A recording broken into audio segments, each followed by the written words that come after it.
Hello दोस्तों, नमस्ते। मैं लक्ष्मी कुशवाहा, हमारे यूट्यूब चैनल में आप सभी का स्वागत है। अगर मेरा गाना अच्छा लगेगा तो चैनल को सब्सक्राइब कीजिएगा, साथ ही साथ लाइव कमेंट करना मत भूलिएगा। मैं एक गाना गाने जा रही हूँ, विवाह का गाना गाने जा रही हूँ।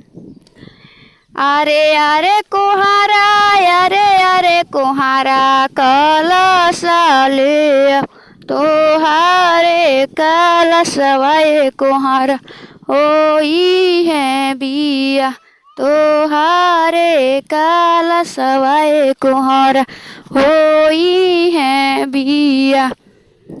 अरे अरे डोमावा, अरे अरे डोमावा, डालावा ले आओ तोहारे जे डलवाए डोमावा, होई है बिया, होई है बिया। अरे यार पसरिया, अरे यार पसरिया, सेनूरा ले आ तोहारे सेंदूरवाए पसरिया, होई है बिया, होई है बिया। अरे अरे मड़वरिया, अरे यार मड़वरिया, साड़िया ले